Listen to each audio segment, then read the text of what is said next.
السلام علیکم ګرانو دوستانو، هیله لرم چې جوړ روغ به یاست. څنګه خپله مینه ثابته کړو.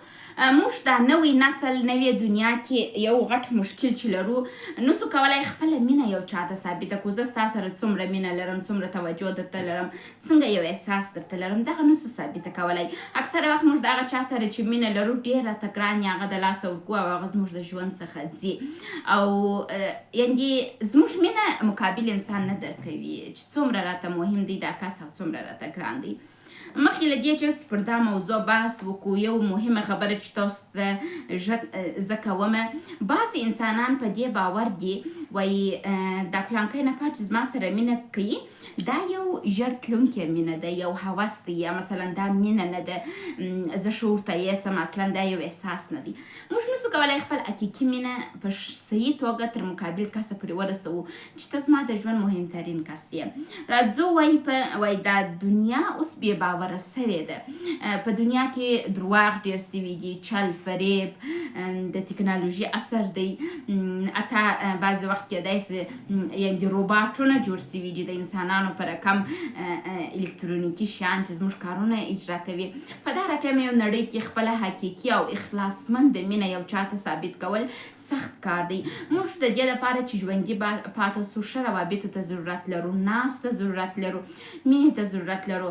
یعنې زه خپله ډېر د غلطو روابطو سره مخ سوې یم، مثلا په کورنۍ ماحول کې غلط روابط، د خپلوانو سره غلط روابط، بعض وخت یو دم یو څوک د چا سره بد رویه وکړي، بعض وخت یو څوک پر موږ نارې وایي، بعض وخت یو څوک غصه را باندې کوي. موږ انسانان، حتی هغه انسان چې قاتل یې په بندیخانه کې بندي، هغه انسان هم خپل په ځان کې ښه والی لري. هر انسان خپل په وجود کې یو ښه انسان لري چې نسي کولی خپل ښه انسان ته وده ورکړي او یا یې هم خلکو ته ښکاره کړي چې زه دومره ښه اخلاصمند څه تا ته لرم. راځو دا اړوند خبرې کوو چې څنګه خپله مینه یو چاته ثابته کړو. وایي د نورو د ترقۍ سبب سئ. که تاسو د یو چا سره مینه لرئ، یوازې دا مور ته وایاست چې زه ستا سره مینه لرم، بلکې د هغه د ترقۍ سبب سه، د هغه سره کومک وکړه چې پیشرفت وکړي. راځو وایي د ښه رهبر نښه دا ده چې خوشبینه واوسیږي. هغه رهبر چې خوشبینه واوسیږي خپل کروندانو ته یا خپل د سیاسي غړو ته، هغه ډېر وده کوي. وایي هغه څه چې زموږ مغز ډېر کار ته دروي هغه بصیرت او ښه تصویر دی د نورو انسانانو اړوند. وایي د مغز چپ طرف منطق باندې کار کوي او د مغز راسته طرف د خلاقیت او آینده‌نګرۍ اړوند کار کوي. وایي تاسو انسانان د دې لپاره چې هم خپل د دماغ د راسته طرف څخه کار واخلي او هم خپل د دماغ د چپه طرف څخه کار واخلي او وتوانیږي خپله مینه یو چاته ثابته کړئ، نو وایي خوشبینه واوسیږئ. خوشبیني ته دا باور نه دی چې تاسو خوشباوره واوسیږئ یا مثلا تاسو په خیالي نړۍ کې انسانان خوښ کړئ. خوشبینی یعنی په هر موقعیت کې یا د هر موقعیت په اوج کې کښته‌توب حس کې، یعنې په منطقي او مینه‌ناک انداز باندې د روابطو ته داخل سي. مثلا یو چاته ځې وایي چې ته پر ما ډېر ګران یې، یوازې دا ویل کفایت نه کوي چې ته پر ما ډېر ګران یې، بلکې ته باید خپل رول ښه ادا کړې په مینه کې. راځو په مینه کې رول څنګه ادا کولی سو. وایي شوق د کامیابۍ راز دی. یعنې ته باید د هغه کس سره چې مینه لرې شوق هم ورسره ولرې. هغه چې کله تا ته راځي ته خوشحاله سې، ته هغه درک کړې. بل وایي که مین یاست نو ستاسو کردار او رفتار هم باید مین واوسیږي.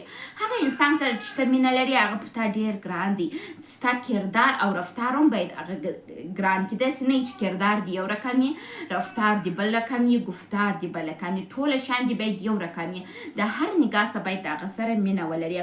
وایي مینه جلا عمل دی چې په هغه کې هم کردار او هم رفتار او هم گفتار باید یو وي. وایي مینه دا معنا نه لري چې ته په یو چا پرې وابسته سې او ورته وایي چې 24 ساعته باید ته ماته موجود واوسېږي. مینه دا معنا هم نه لري چې زه ستا څخه تنها جنسي روابط غواړم. مینه د تنهایي څخه ویره نه ده چې ته په ژوند کې تنها پاتې سولې نو غواړې یو کس ولرې نو دا ته مینه ویل کېږي. مینه څه ده؟ وایي مینه باید جوړه کې څه رقم مینه جوړه یې مینې ته کار وکړې. وایي کله چې موږ مینه ورکوو وایي په چابک انداز سره یا په اټوماتیک ډول سره یا بیرته د ډېرې مینې تمه باید ونه لرو او نه موږ ته بیرته ډېره مینه راکول کېږي. وایي مینه یو جوړونکی شی دی. نو وایي ته مینه جوړه کړه. د مینې په انتظار مه کښېنه چې یو څوک به راسي ما ته به مینه راکړي د فلمو په رقم صحنه به یي ما به وویني پر ما به مین سي او ټول ژوند به زما سره مینه کوي.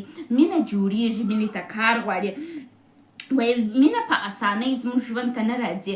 دا چې ستا زړه یو چا ته چابک درزیږي دا چې یو څوک ته غواړې ووینې دا چې یو څوک ته غواړې مینه ورسره وکړې دا باید خپل په دا مینه یو ډول جوړه کړې خپل په کردار کې خپل په گفتار کې. بل راځو څلورمه موضوع چې باید موږ خپل مینه څه رقم ثابت کولی سو هغه دا دی چې موږ حرکت وکړو.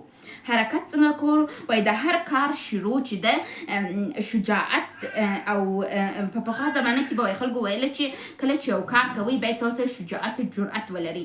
لیکن اوس روانشناسي دا خبره قطعا غلطه ثابتوي. روانشناسي وایي کله چې تاسو یو کار کوئ په شوق یې وکړئ. کله چې مو په شوق یو کار شروع کړئ نو بیا په مینه په هغه کې مخته ولاړ سئ. نو بیا وایي د هر کار شروع ستاسو په بدن کې شجاعت راولي. داسې نه دی چې شجاعت باید اول راسي بیا ته کار شروع کړې. اول ته کار شروع کړه بیا شجاعت خپله تا ته راځي. یعنې ته حرکت وکړه هغه نفر ته ووایه چې I love you زه ستا سره مینه لرم او بیا خپل د مینې د اثبات دپاره دا څلور میتودونه پر مخ بوځه. ګورئ وایي تاسو چې کله یو چا ته وایاست چې زه ستا سره مینه لرم کیدای سي مقابل طرف داسې احساس وکړي چې دا رواني تکلیف لري یا دا کیدای سي د دا مینه حقیقي نه یا هم د ده مینه کیدای سي ژر تلونکې مینه یي موقت وخت دپاره میین دي. باور په اوس دنیا کې ډېر کم دی. وایي شهامت او جرأت ځان کې قوي کړئ. شهامت او جرأت څنګه په ځان کې قوي کولی سئ چې دا مینه چې تاسو شروع کړې ده په شوق کې شروع کړئ. خپل کردار رفتار گفتار ټول سره یو کړئ. وایي اول کار وکئ او بیا عمل باندې وکئ او بل وایي کله چې تاسو کار شروع کړئ تاسو ته شجاعت او جرأت خپله راځي چې تاسو خپل مینې ته دوامداره واوسېږئ. نو تاسو همیشه په یاد ولئ د دې دپاره چې خپل مینه یو ځای یو چا ته ثابته کړئ تاسو څلور رکنو ته ضرورت لري. یو د نورو د ترقي سبب کیږي. خپل د مین د ترقي سبب سي نه چې یو خنډ ورته جوړ سي. دوهم وایي خپل رول ښه ادا کړه په مینه کې. بل وایي مینه جوړه کړه او څلورم وایي حرکت وکړه. نو بیا تاسو کولی سئ خپل مینه یو چا ته ثابته کړئ. مینه یوازې د خبرو خبرې نه دي چې تاسو په گفتار کې ووایاست چې I love you. مینه باید ستا په کردار او رفتار کې هم وي. دا چې ته د هغه نفر سره څنګه رویه کوې کیدای سي هغه نفر تا ته غوسه وکړي ښکنځل وکړي حتی دعوه در سره وکړي یا هر څه چې وکړي هغه که هر څه کوي ته باید مینه ورسره وکړې. مین دلسرده کېږي نه. مین فرار نه کوي. مین کم نه راځي. مین مخته ځي. مین ستا هر څه سره مینه لري. هغه که مثبت دي که منفي دي تور دي که سپین دي ټولو شیانو سره دي مینه لري. نو کوشش وکړئ اول مینه وپېژنئ او بیا مینه وپالئ او خپله مینه ثابته کړئ. مننه.